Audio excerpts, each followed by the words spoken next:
नमस्कार, स्वागत है आप सभी का। मैं हूं माधवी पांडे, आपके साथ रुक करेंगे खबरों का।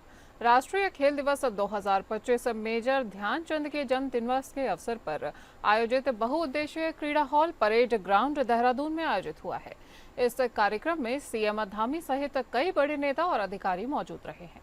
इस दौरान 38वें राष्ट्रीय खेल, राष्ट्रीय प्रतियोगिताओं एवं अंतर्राष्ट्रीय प्रतियोगिताओं में पदक विजेता खिलाड़ियों को पुरस्कार वितरण किया गया है। वहीं मुख्यमंत्री उदीयमान खिलाड़ी योजना, मुख्यमंत्री खिलाड़ी प्रोत्साहन योजना के लाभार्थियों को डीबीटी यानी डायरेक्ट बेनिफिट ट्रांसफर के माध्यम से खेल छात्रवृत्ति का वितरण भी किया गया है।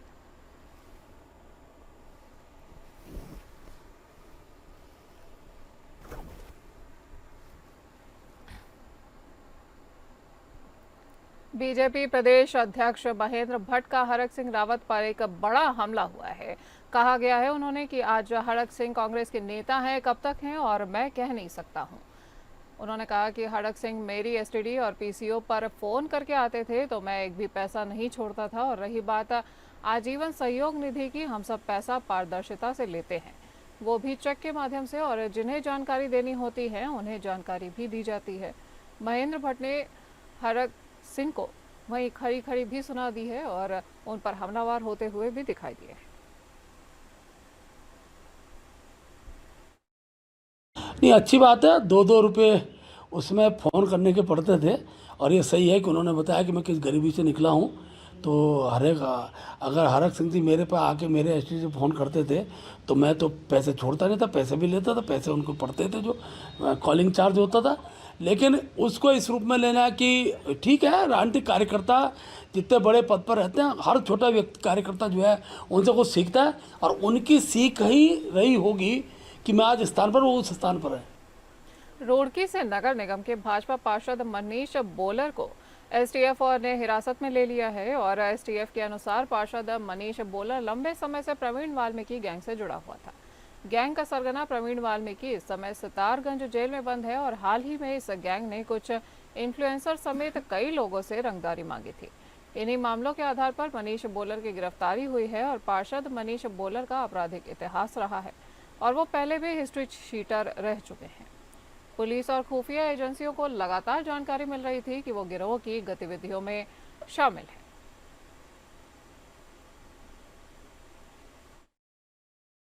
प्रवीण वाल्मीकि काफी समय से जेल में निरुद्ध है, सितारगंज जेल में है वो, और 6 मुकदमों पे उस पर कन्विक्शन हो रखा है। तो अभी ये जो मनीष बॉलर जिसको अरेस्ट किया गया है पंकज ईस्टवाल के साथ, ये उसका अभी जितने उगाही के काम है और उसके वाल्मीकि गैंग के जो काम है, ये सारे ये देख रहा था। और इसी पर एक शिकायत प्राप्त हुई थी जिसमें कि जांच में कुछ तथ्य प्रकाश में आए, और फिर उस जांच के आधार पर ही एसटीएफ द्वारा गंगनहर पुलिस स्टेशन में केस रजिस्टर किया गया, जिसमें कि 3 फर्जी रजिस्ट्रियाँ इन लोगों ने कर रखी हैं। और जो पीड़ित परिवार है वो इनकी डर की वजह से गुमनामी में रह रहा था, उनको लोकेट किया गया और इसके तहत इनकी अरेस्टिंग हुई है। और इसमें एक महिला को इन्होंने खड़ा करा है और उससे 3 रजिस्ट्रियाँ कराई हैं अलग अलग नाम से, उसी महिला को बनाकर। देहरादून में डॉग लवर्स के लिए अब कई सख्त नियम बना दिए गए हैं। स्ट्रीट डॉग को लेकर आ रही शिकायतों को लेकर नगर निगम ने कड़े नियम बनाए हैं। और नगर निगम ने कुत्तों का रजिस्ट्रेशन या फिर टीकाकरण नहीं कराने पर जुर्माने की रकम 200 रुपये से बढ़ाकर 5,000 रुपये करने का फैसला लिया है। नगर निगम बोर्ड बैठक में इस फैसले पर मुहर लगाते हुए कहा गया है कि अगर कोई व्यक्ति कुत्ते को खुले में शौच करवाता है तो उस पर भी 5,000 रुपये का जुर्माना लगाया जाएगा।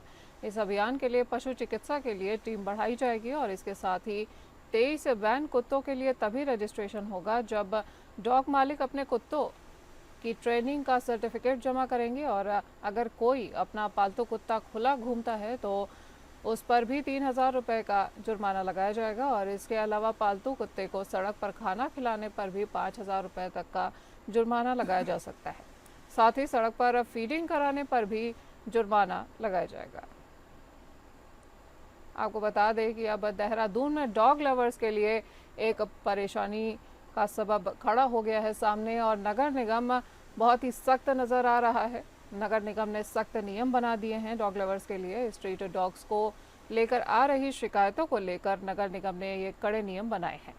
नगर निगम ने कुत्तों का रजिस्ट्रेशन या फिर टीकाकरण नहीं कराने पर जुर्माने की रकम 200 रुपये से बढ़ाकर 5,000 रुपये करने का फैसला लिया है और जगह जगह उन्होंने पेनल्टीज भी लगाई है।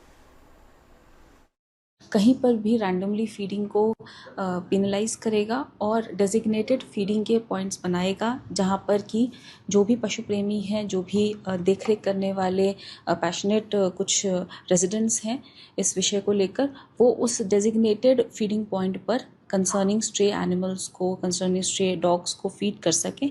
और इसके अलावा जगह जगह पर फीडिंग की स्थिति ना आए, जिससे कि रेजिडेंट्स को अनावश्यक परेशानी ना हो।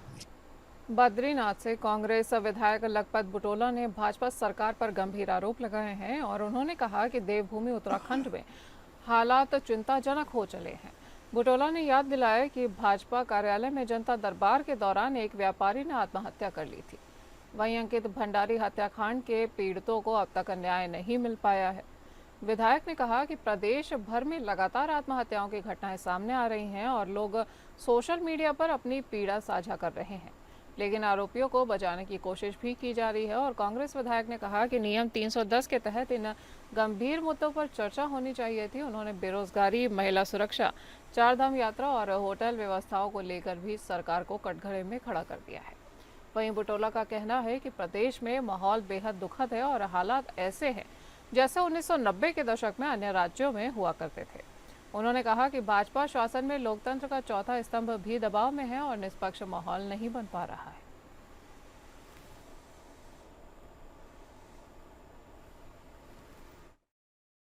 एक हमारी अंकिता ने जिस तरह की घटना उसके साथ उसका न्याय नहीं मिला। आज जिस तरह से तमाम जगह सुसाइड हो रहे, लोग फेसबुक के माध्यम से कह रहे, उसके बावजूद भी जो एफआईआर दर्ज की जा रही है उसमें किस तरह से बचाने का काम किया जा रहा है, ये पूरा देश देख रहा है। इसी को लेकर हम चर्चा चाहते थे। हम चाहते थे कि भाई नियम 310 में चर्चा हो और पूरी चर्चा होनी चाहिए, लेकिन मैंने कहा यहाँ पे चाहे लॉ एंड ऑर्डर की व्यवस्थाएं हो, चाहे चारधाम की यात्रा हो, चाहे होटल व्यवसाय हो, चाहे बेरोजगार हो, चाहे हमारी महिला सुरक्षा हो, ये तमाम मुद्दे देवभूमि में आज ऐसे हो गए हैं कि हम कह नहीं सकते कि 1990 के दशक में जो और राज्यों में जो परिस्थितियां थी, वो परिस्थितियां आज इस राज्य में खड़ी की जा रही। हरिद्वार के रोशनाबाद स्थित विकास भवन में सहकारिता विभाग की समीक्षा बैठक आयोजित की गई है और इसमें सहकारिता और शिक्षा मंत्री डॉक्टर धन सिंह रावत पहुंचे हैं। बैठक से पहले मंत्री ने विकास भवन परिसर में मां के नाम पर एक पेड़ लगाकर पर्यावरण संरक्षण का संदेश भी दिया है। इसके बाद उन्होंने विभागीय अधिकारियों और कर्मचारियों के साथ गहन समीक्षा भी की है। मंत्री ने स्पष्ट कहा है कि सहकारिता समितियों में महिलाओं की भागीदारी को प्राथमिकता दी जाएगी और उन्हें 33% सदस्यता भी दी जाएगी। साथ ही अनुसूचित जाति वर्ग के लोगों को भी योजनाओं का सीधा लाभ सुनिश्चित किया जाएगा। और मंत्री रावत ने बताया कि सरकार 22 प्रकार के कार्य अलग अलग समितियों को सौंप रही है, जिसके अंतर्गत कोई पेट्रोल पंप खोल सकता है तो कोई कॉमन सर्विस सेंटर यानी CSC या अन्य केंद्र संचालित कर सकता है। हरिद्वार जिले में हमने सहकारिता विभाग की एक समीक्षा बैठक की है और इस समीक्षा बैठक में 3 महत्वपूर्ण निर्णय किए गए। एक तो हरिद्वार जिले में हर गांव में एक कोऑपरेटिव सोसाइटी बनाई जाएगी। एक महिलाओं को 33% इसमें सदस्य बना के और डायरेक्टर तक बनाया जाएगा। दूसरा, अनुसूचित जाति के लोगों को जो भी हमारे वहाँ किसान भाई हैं उनको भी एक डायरेक्टर उसमें बनाया जाएगा। तीसरा, हमने कहा कि हर सोसाइटी में उसको बहुउद्देशीय बनाना है और हर सोसाइटी के किसान को डिविडेंड दिया जाएगा। किसान जो है अपने गांव में सारा लाभ हमारी सोसाइटी से ले सकता है। ऐसी हम एक पारदर्शी नीति अभी कोऑपरेटिव में लेके आए हैं और पहली बार ये भी हमने किया है कि अब कोऑपरेटिव में जितनी नियुक्तियां होंगी वो IBPS के द्वारा की जाएंगी। अब जो भाई भतीजावाद था कोऑपरेटिव में पूरा समाप्त हो जाएगा। रोड की तहसील में ज्वाइंट मजिस्ट्रेट कार्यालय के बाहर उत्तराखंड किसान मोर्चा का अनिश्चितकालीन धरना प्रदर्शन अपनी मांगों को लेकर आज चौथे दिन भी जारी रहा है। इस धरना प्रदर्शन में उत्तराखंड किसान मोर्चा के राष्ट्रीय अध्यक्ष गुलशन रोड भी मौजूद रहे हैं, जिन्होंने इकबालपुर शुगर मिल पर किसानों के बकाया चल रहे 146 करोड़ रुपए की जल्द ही भुगतान करने की मांग कर डाली है। इसके साथ ही गुलशन रोड ने जल्द ही महापंचायत को चेतावनी दी है। बता दें कि अपनी विभिन्न मांगों को लेकर उत्तराखंड किसान मोर्चा के द्वारा जॉइंट मजिस्ट्रेट कार्यालय के बाहर ये अनिश्चितकालीन धरना प्रदर्शन किया जा रहा है और ये धरना प्रदर्शन आज भी जारी रहा है। और इस मौके पर उत्तराखंड किसान मोर्चा के राष्ट्रीय अध्यक्ष गुलशन रोड ने इकबालपुर शुगर मिल पर किसानों के बकाया का जल्द ही भुगतान करने की मांग की है। इसके साथ ही स्मार्ट मीटर का विरोध भी किया गया है। गुलशन रोड का कहना है कि स्मार्ट मीटर किसी भी हालत में बर्दाश्त नहीं किया जाएगा।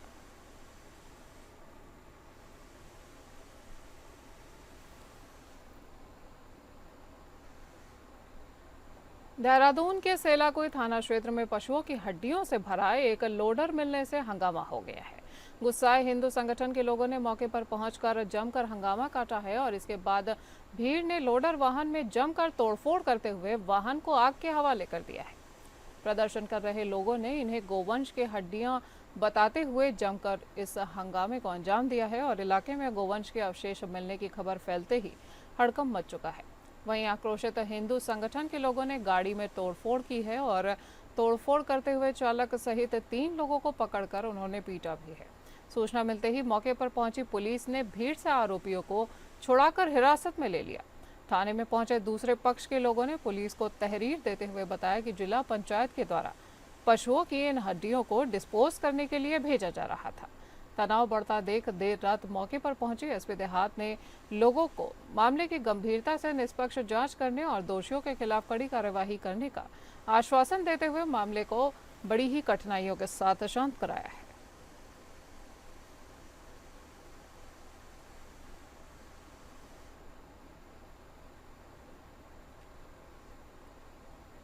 उत्तराखंड में मानसून का कहर लगातार जारी है और बारिश में लैंडस्लाइड की घटनाओं के साथ सड़कों के क्षतिग्रस्त होने के मामले भी सामने आ रहे हैं।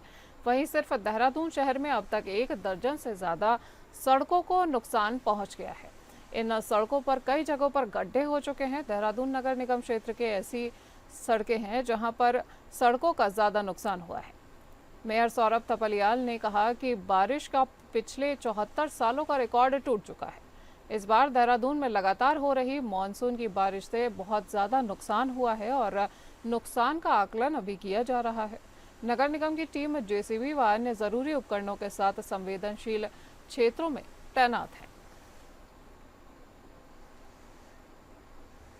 पिछले 74 सालों का रिकॉर्ड टूटा है बरसात का और लगातार कई जगह पुश्ते गिरे हैं, कई मकान गिरे हैं, कई जो है मकान जो है वो पानी से भर गए, कई मकानों में पानी भर चुका है। निश्चित तौर पे हम उसका सब जगह हमारी टीमें जा रही हैं, निरंतर नागरिकों के साथ हम लोग बने हुए हैं। हमारी जेसीबी मशीनें लगातार उनके जो है जहाँ पे भी इस प्रकार के क्षेत्र हैं वहाँ पे जा रही हैं, वहाँ पे जिस भी प्रकार की सहायता हो सकती है। उत्तराखंड में निरंतर बारिश हो रही है और जगह जगह आपदा जैसी स्थितियां बनी हुई हैं। मौसम विभाग ने एक बार फिर से 3 दिनों के लिए अलर्ट जारी कर दिया है, जिसे देखते हुए आपदा प्रबंधन विभाग भी अब अलर्ट मोड पर आ चुका है। और आपदा सचिव विनोद कुमार सुमन का कहना है कि आपदा प्रबंधन विभाग ने आपदा से जुड़े तमाम विभागों व संस्थाओं को सूचित कर दिया गया है कि हर परिस्थितियों से निपटने के लिए वो तैयार रहें। वहीं जहां जहां आपदा जैसी स्थितियां बनी हुई है वहां पर टीमों को तैनात कर दिया गया है ताकि सही समय पर सभी परिस्थितियों से निपटा जा सके। इसके साथ ही सचिव आपदा ने यह भी बताया है कि इस बार पूरे विश्व में ही आपदाओं की संख्या बहुत ज़्यादा बढ़ी हुई है और तमाम संस्थाएं इससे निपटने के लिए कार्यरत है। वहीं हमारा विभाग भी सभी के साथ मिलकर कार्य कर रहा है ताकि आने वाली आपदाओं को रोका जा सके।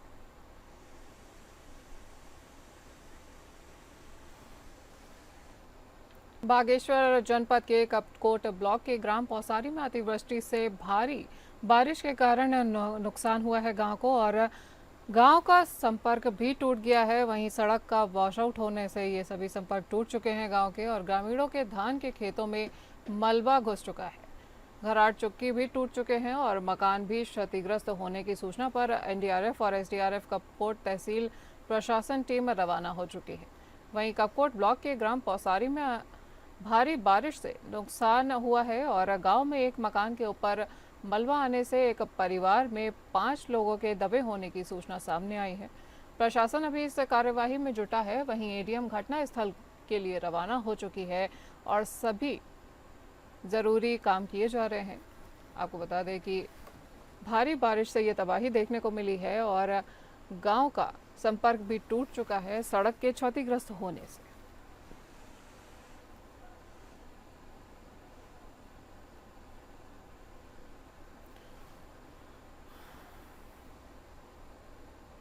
हरिद्वार जिले में लगातार आ रही अस्पतालों की घटनाओं ने प्रशासन को पूरी तरह से सतर्क कर दिया है। जिलाधिकारी मयूर दीक्षित के निर्देश पर स्वास्थ्य विभाग ने नियमों का उल्लंघन करने वाले अस्पतालों की सूची बनाकर उनके खिलाफ सख्त कार्यवाही की प्रक्रिया शुरू कर दी है। अब तक 16 अस्पतालों का निरीक्षण किया जा चुका है जिनमें गंभीर खामियां पाई गई हैं। उनकी गहन जांच अभी जारी है और देर रात रामकृष्ण मिशन अस्पताल में सामने आई घटना को लेकर भी स्वास्थ्य विभाग ने जांच शुरू कर दी है। आपको बता दें कि अधिकारियों का कहना है कि जिस भी अस्पताल में लापरवाही या नियमों का उल्लंघन पाया जाएगा वहां किसी भी कीमत पर समझौता नहीं किया जाएगा। गवर्नमेंट इंस्टीट्यूशंस हैं या प्राइवेट क्लिनिक्स या नर्सिंग सेंटर्स हैं, सभी के लिए सीएमओ साहब को डायरेक्शन दिए जा चुके हैं और लगातार हमारी टीम चेकिंग कर रही है कि कौन से हॉस्पिटल मानक में अनुसार चल रहे हैं या मानक के विपरीत चल रहे हैं। अभी तक जो प्रिलिमिनरी रिपोर्ट आ रही है, हमें कुछ हॉस्पिटल्स ऐसे मिले हैं, उसकी अभी रिपोर्ट हमारे पास फाइनल आएगी, उसमें कुछ समय है जहाँ पर मानक अनुसार जो सुविधाएं या डॉक्टर्स की अवेलेबिलिटी होनी चाहिए वो नहीं है, तो उसके ऊपर हम एक्शन लेंगे, जो भी एक्ट या नियम के अनुसार एक्शन लेंगे।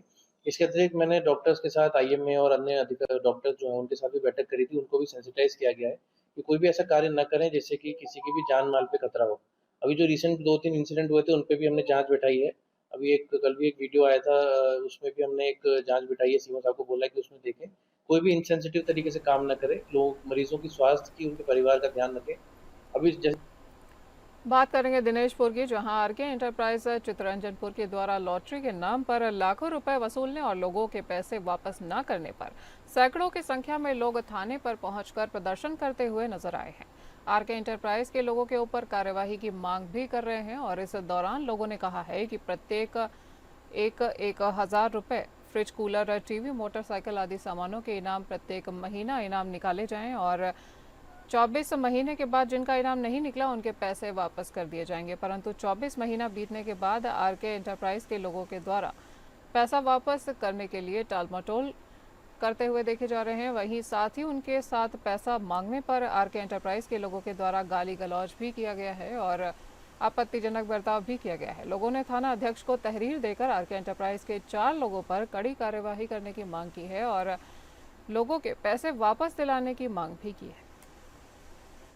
हमारे जो भाई लोग हैं उन लोगों को लेके आए हैं कि हमें इंसाफ मिले, क्योंकि हमने अपने एक खून पसीने की कमाई इनको दिया है और अब जब इनको इनसे मांगने जाते हैं, ये हमें कहते हैं कि आज नहीं, कल नहीं, परसों, ऐसे कर करके ये घुमा रहे हैं। और जब ये टाइम देते हैं कि इस टाइम आप हमारे घर पे आओ, जब हम जाते हैं तो जाने के बाद हम बोलते पैसे दे दो, तो ये बोलते हैं मारूंगा, ये करूंगा, जो करना है कर लो, जो खाना खा लो।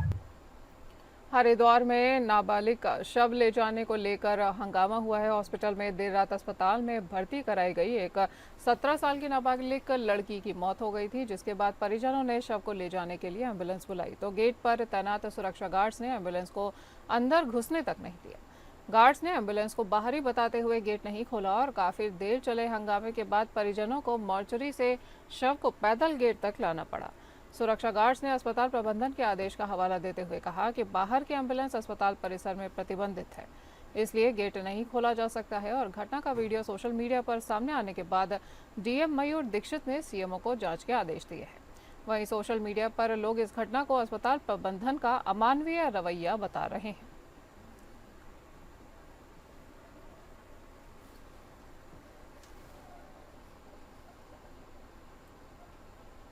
विकासनगर के धर्मावाला क्षेत्र में एक भीषण सड़क हादसा हुआ है और यहां देहरादून पोंटा नेशनल हाईवे पर एक ट्रक और कार की जोरदार टक्कर हो गई है।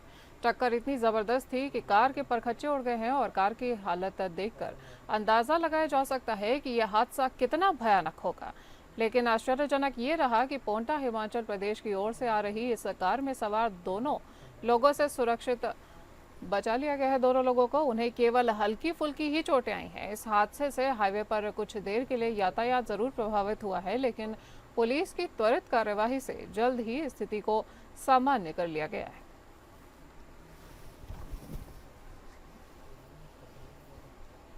आप सड़क हादसे की तस्वीरें देख सकते हैं अपनी स्क्रीन्स पर। ये जोरदार सड़क हादसा और इसमें 2 लोगों को हल्की फुल्की चोटें आई हैं और दोनों की जानें बच चुकी हैं।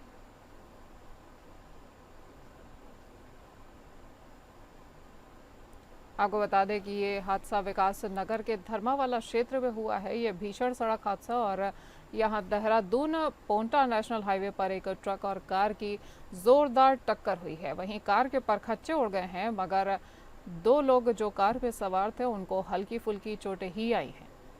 इतनी ज़बरदस्त टक्कर के बाद भी कार की हालत देखकर आप अंदाज़ा लगा सकते हैं कि यह हादसा कितना भयानक होगा। लेकिन आश्चर्य की बात यह है कि पोंटा हिमाचल प्रदेश की ओर से आ रही इस कार में सवार दोनों लोगों को सुरक्षित निकाल लिया गया है और उन्हें केवल हल्की फुल्की चोटें ही आई हैं और हादसे से हाईवे पर कुछ देर के लिए यातायात ज़रूर प्रभावित हुआ है, लेकिन पुलिस ने त्वरित कार्यवाही की है और जल्द ही पुलिस ने स्थिति को सामान्य करने में सफलता हासिल की है। हादसे की तस्वीरें आप देख सकते हैं।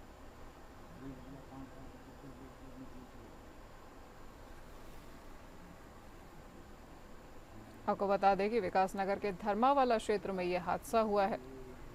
ये भीषण सड़क हादसा हुआ है और यहाँ देहरादून पोंटा नेशनल हाईवे पर ये ट्रक और कार की भिड़ंत हुई है और बहुत ही जोरदार और भयानक हादसा देखने को मिला है।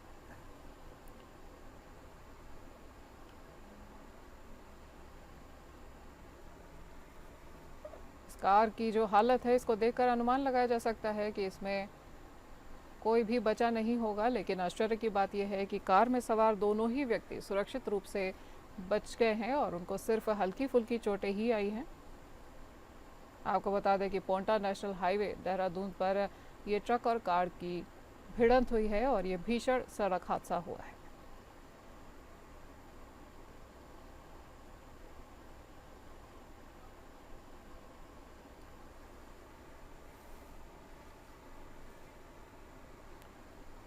हादसे की तस्वीरें आपके सामने।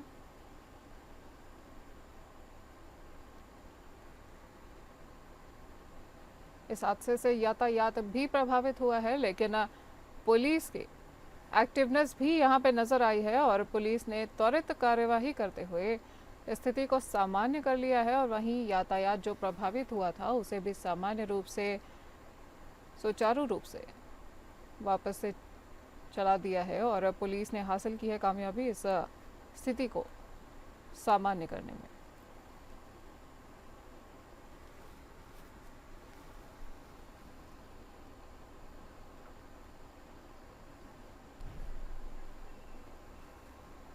इस बुलेटिन में इतना ही। नमस्कार।